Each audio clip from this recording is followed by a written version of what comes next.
masikati hama. Nasona tukutaura pamusoro pamadzimambo. Toda kutaura pamusoro pamadzimambo wechipiri, chapter 17, kutapwa kwavaIsraeri. Zvikanzi mambo weAsiria unokunda Samaria nokutapa vaIsraeri. VaIsraeri munovaziva kuti vaIsraeri navaJudha vakanga vakasiyana. Panga pane nzvimbo inonzi Judha, panga pane nzvimbo inonzi Israeri. Israeri nekuti yakanga ine marudzi akawanda avana vaJakobho, yakanga ine gungu. Judha nekuti yakanga iri Judha navaSimeoni navaBhenjamini, marudzi matatu iwawo vakanga vari, tingangoti pasi peJudha. Chikamu cheBhenjamini changa chiri pasi peJudha. Simeoni wo wakanga uri mukati meJudha, nzvimbo yavo yakanga iri mukati meJudha. Judha ndiye akanga ari izera mwanakomana waIsraeri. Ndo kwakabvawo mambo Dhavhidha.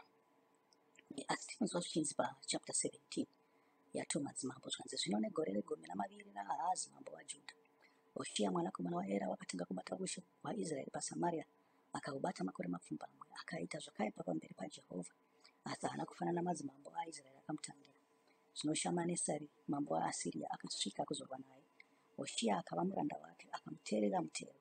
Asi mambo waAsiria wakati achiona kuti Hoshea orangana navamwe kumumukira, nokuti wakanga atuma nhume kuna So mambo weIjipita, akarega kuteerera mambo weAsiria mutero sezvaaita gore rimwe nerimwe.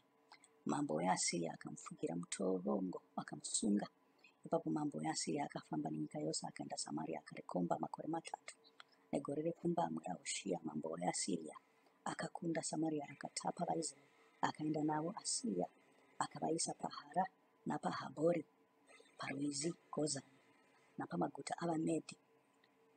Izvozvo zvakaitwa nokuti vana vaIsraeri vakatanzira Jehovha Mwari wavo, iye akanga avabudisa panyika yeIjipita, kwavakanga vakabatwa naFarao mambo weIjipita. Vakatya vamwe vamwari, vakafamba nemitezo yendudzi dzakanga dzadzingwa naJehovha pamberi pavana. Vakafamba nemitemo yendudzi dzakanga dzadzingwa naJehovha pamberi pavana vaIsraeri.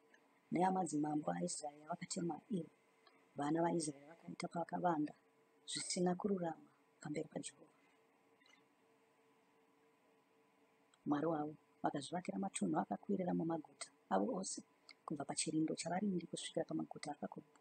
Vakazvimutsira shongwe namatanda okunamata nawo pamatunhu ose akakwirira napasi pemiti yose mitema. Vakapisirapo zvinonhuhwira pamatunhu ose akakwirira, sezvaaiita ndudzi dzakanga dzabviswa pamberi pavo naJehovha. Vakaita zvakashata zvakatsamwisa Jehovha, vakashumira zvifananidzo zvavakanga vanzi naJehovha, regai kuita chinhu ichi. Kunyange zvakadaro Jehovha vakapupurira Israeri naJudha nemiromo yavaprofita vose navavoni vose, akati, dzokai panzira dzenyu dzakaipa, muchengete mirayiro yangu nezvandakatuma, sezvakarebwa nomurayiro wangu wose wandakarayira madzibaba enyu, wandakatuma nemiromo yavaprofita varanda vangu. Kunyange zvakadaro vakaramba kuteerera, vakaomesa mitsipa yavo semitsipa yamadzibaba avo. Vakanga vasingatendi Jehovha Mwari wavo. Vakaramba mitemo yake nesungano yake yaakaita namadzibaba avo, nezvipupuriro zvake zvaakavapupurira. Vakatevera zvisina maturo, ivo vakava vasina maturo. Vakatevera ndudzi dzakavapoteredza, ivo vavakanga varayirwa naJehovha kuti varege kuita saivo. Vakasiya mirayiro yose yaJehovha Mwari wavo, vakazviitira zvifananidzo zvakaumbwa zvemhuru mbiri. Vakaitawo matanda okunamata nawo. Vakanamata hondo yose yokudenga, vakashumira Bhaari. Vakapinza vanakomana navakunda vavo mumoto, vakaupa nokuita uroyi hwavo. Vakazvitengesa kuti vaite zvakaipa pamberi paJehovha, vakamutsamwisa. Naizvozvo Jehovha vakatsamwira vaIsraeri kwazvo, vakavabvisa pachiso chake. Hakuna vakasiyiwa asi rudzi rwaJudha bedzi. Kunyange navaJudhawo havana kuchengeta mirayiro yaJehovha Mwari wavo, asi vakafamba nemitoro yavaIsraeri yavakatema. Jehovha akarasha vana vaIsraeri vose akavatambudza, akavapa mumaoko avaparadzi, kusvikira avarashira kure nechiso chake. Nokuti wakabvarura vaIsraeri paimba yaDhavhidha, vakaita Jerobhoamu mwanakomana waNabhati mambo wavo.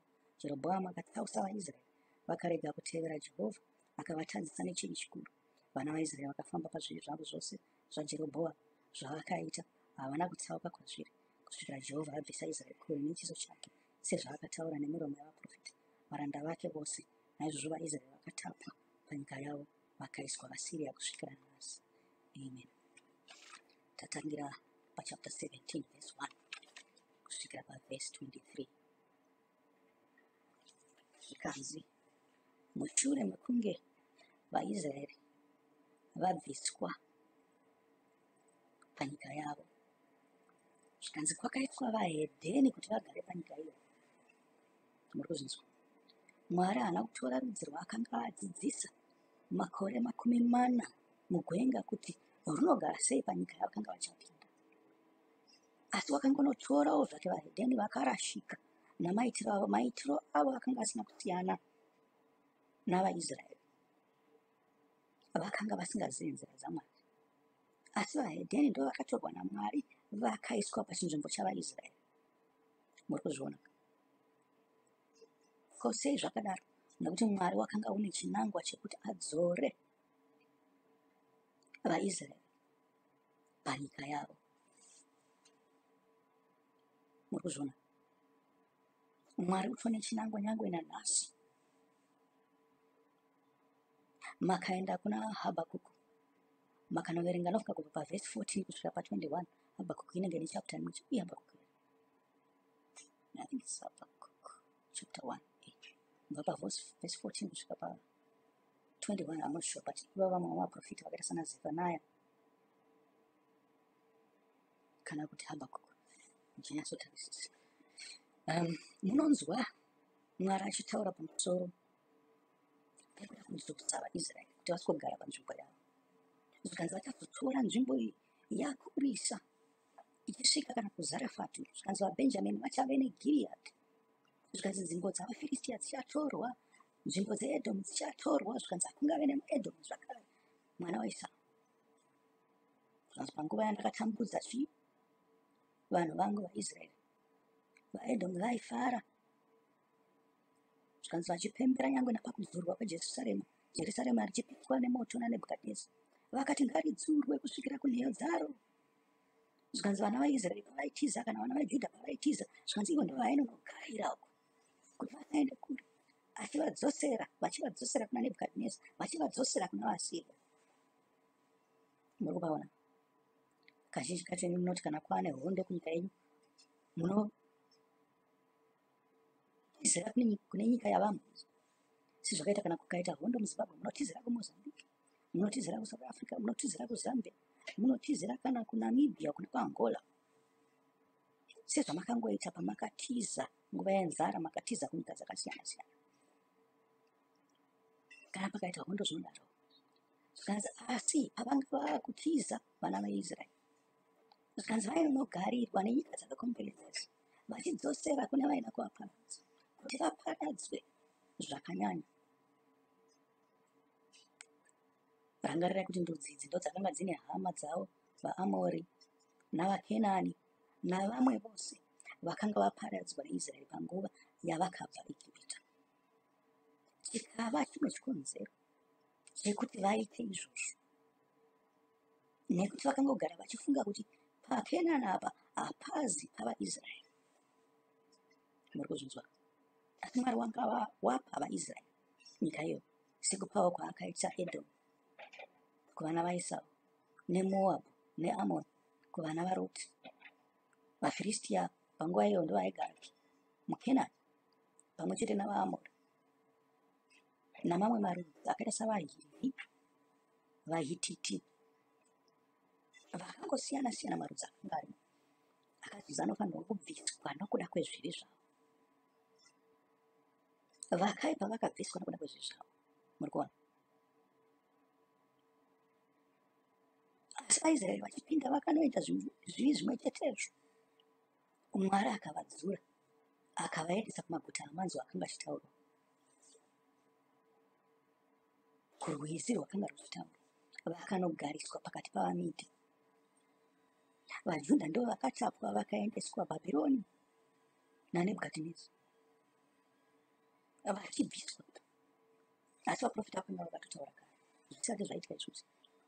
Kana makanozvininipisa muchiita zvinoda Mwari muri ikoko, muchandodzorwa panyika yenyu kwapera makore 40. Zvikanzi vashomanana venyu ndo vachadzoka, kusvikira nguva yandichazotaura kuti vose vakapararira vaIsraeri vadzokere kunyika yavo. Iyo nguva yekutaurwa navanhu kunzi ndo nguva yatiri, zvichireva kuti nyika ine nhamo mazuva ari kutevera namazuva ano, kana chiri chokwadi.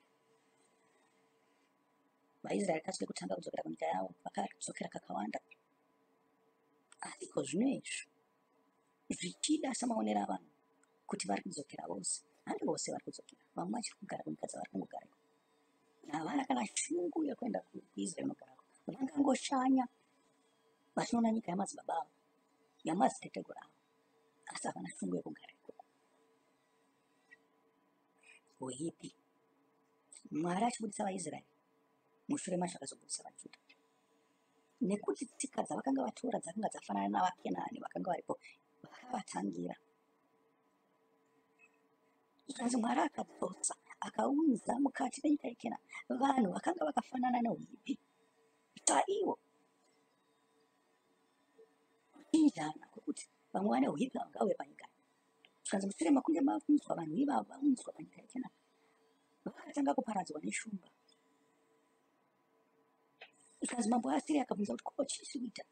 Zvanzi nokuti havazive mitemo, saka tumidzirai muprista anodzidzisa vanhu vapinda panyika yeKenani ava kuti vatevedzere mirau yaMwari. Kwakatumirwa muprista akavadzidzisa, asi nyangwe akavadzidzisa vakaramba vakabatira pazvinhu zvavo zvakare. Ndo pamunozonzwa kuti pakudzoka kwavo muna Nabhukana Nehemaya naEzra kuti vakava vakukilasha. Naivo vakanga vagariswa papaitoti aiwa ngativakei temberi pamwe chete nemi, ngativakei chidziro pamwe chete nemi. Ivo vaIsraeri vati hamuna kugove pazvinhu izvi. Takaudzwa namambo Cyrus kuti ndisu tinofanirwa kuvaka toga.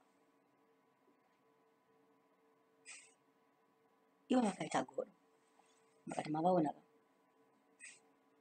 vakatanga kuvakanganisa basa. VaIsraeri vakanga vadzoka nemwoyo wose kuti vanamate Mwari wavo panyika yavakapiwa naMwari wavo. Ava vakanga vagerapo, vakanga vatora chinzvimbo chavo, vakanga vachiri vakabatira zvimwari zvavo. Asi dai kunzi vakanga varasha zvinhu izvi zvavaita kare vachiri kunzvimbo dzavo, vanamata Mwari mumwe chete, Mwari waivagarisa panyika yeKenani.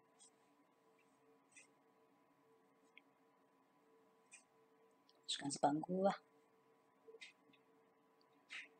yehondo yenyika yedu yeZimbabwe, zvikanzi varungu vakanga vabviswa neuipi hwavo, vakanga vakaipa, vane mitemo yakaipa. Asi tiri kuona hurumende iripo yeZANU ichidzokorodza zvimwe chete zvakanga zvaitwa navarungu. Ana Mugabe pavaiuya nana Mnangagwa neZAPU neZANU vaiti hatinoda kunochinja zvinhu zvese izvi kuti pave nejekerere. Asi pavakasvika vakaita jekerere, kana kuti vakaramba vachiita zvinhu zvimwe chetezvo, nanhasi vachiri kushandisa mitemo imwe chetezvo. Mitemo imwe chete yaingoshandiswa nenguva yaSofi. Zvasiyanei navaIsraeri vakafamba makore 40 mugwenga kuti vanopinda muKenani, vakadzokera pane zvinhu zvaingoitwa navaKenani vakanga vabviswa naMwari.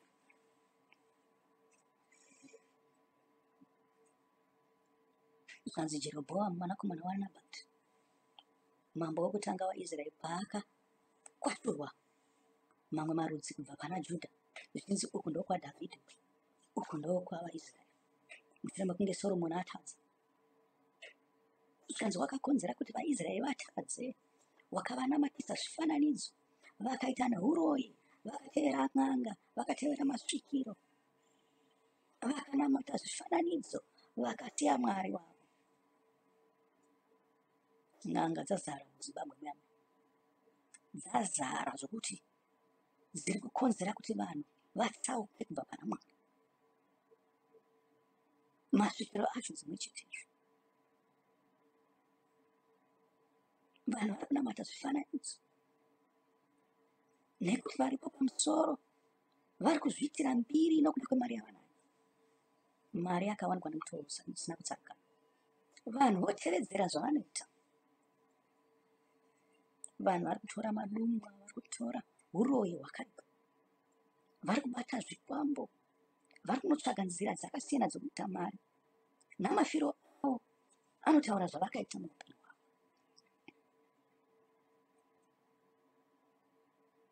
tichitaura napango asati ndikudzamisa nekuti pango itori kamugangori small. Zvinhu zvoitwa navanhu vezimbabwe zvakanyanya ende vanhu vatsauka zvekuti mwoyo yavo yasviba, vananyanya kuita zvitema. Mwari ari kuda kuti mwoyo yenyu idzoke kwaari. Kana murimi vakuru, hazvinei basa kuti muri muchiuto, hazvinei basa kuti mungori muZANU-PF kana muMDC kana muCTC, munofanirwa kudzokera pana Mwari. Kana musina kudzokera pana Mwari, Mwari ngaabvise ZANU-PF, ngaabvise mauto ose, ngaabvise mapurisa ose, ngaabvise CC yose, ngaabvise MDCT yose netumapato twose turi ipapo, aise vanhu vatsva, vanhu vanotya Mwari.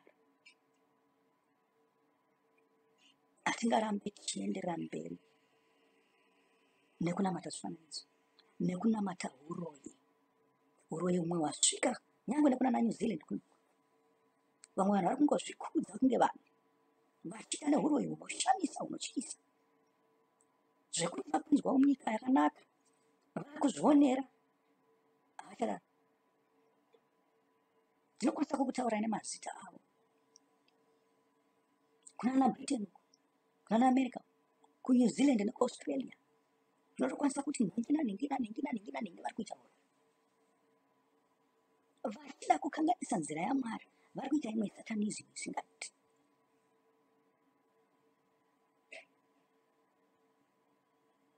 Mwari akanaka achakupedzai mese. Mwari wakavimbika anokupedzai nekuti hamuna kutendeuka pazvizvi. Muda kutsausa nzira dzaMwari, muda kuvhara vanhu vanonamata Mwari, muchapera, muchadyiwa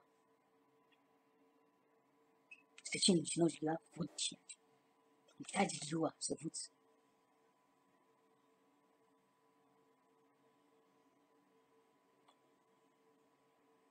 Hamungarambe muchibudirira.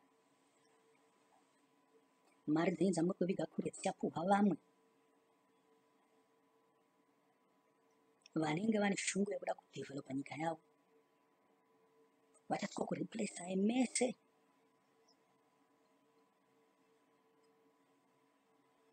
Nekuti muri kutsausa vanhu kuti vapinde pauroyi namaitiro enyu nekubata kwamuri kuita ushe, nekubata kwamuri kuita mapato amatongerwo enyika, nokubvumidza uroyi nen'anga kuti dzitekeshere munyika medu. Zvikanzi vamwe vototadza kugara panzvimbo dzamadzibaba avo nokuda kweuroyi hwatekeshera, zvinhu zvatanga tisinganzwe kare. Kana n'anga dzawanda, uroyi hunogowanda sei? Uroyi haufanirwi kuita upfuma. Naizvozvo tinoti imi n'anga navaroyi neuroyi hwenyu mose muri vamwe chete. Kana vari vapostori ngavaparare futi, nekuti vari kunza uroyi. Zvikanzi vanhu vanoenda kunobviswa uroyi kuupostori, mapostori oshandisa uroyi mumwe chetewo kuita mabasa avo erima.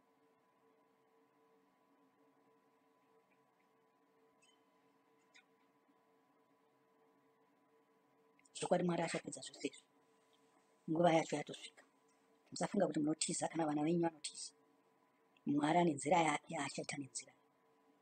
Tinozoti kune 2 billion yaifanirwa kupuhwa maticha, yaifanirwa kupuhwa macivil servants. Vanzi vamwe vangafanirwa kutopuhwa back pay kubva muna January 200. Vanzi kubva muna July imwe 250 chiwedzero. Chibva pa200. Zvikanzi hazvina kuitika, hameno kuti varoyi vapi vakaba mariyo. Vari kudya zvavo nouroyi hwavo nesatanzi yavo yavari kuita iyo, kuti zvinhu zvakanga zvakafanirwa kubatsira nyika, kuti vanhu vaitobhadharwa macivil servants vachisara mari yakawanda.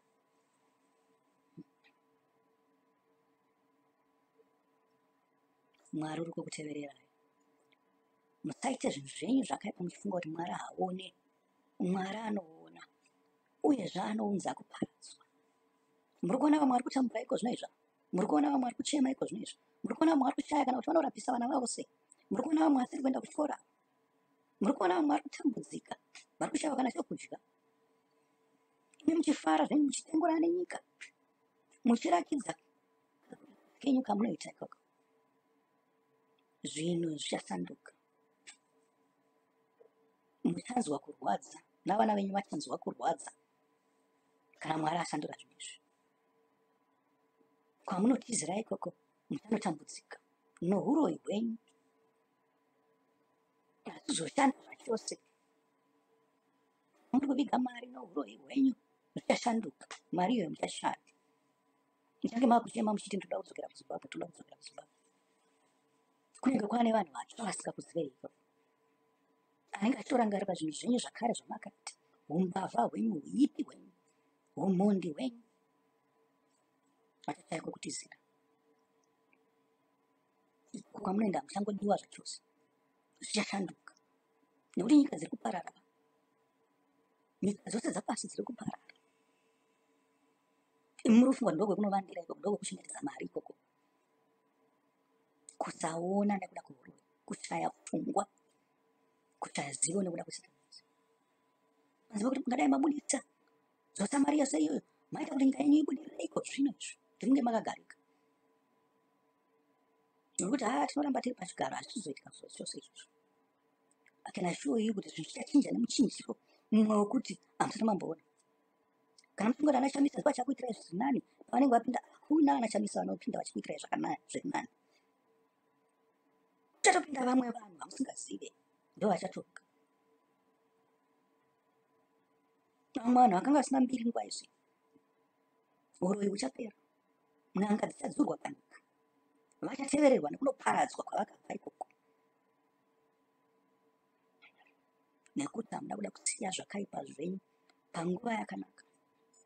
Makaramba muchienderera mberi nouipi hwenyu, hamuna kuda kudzoka kuna Mwari.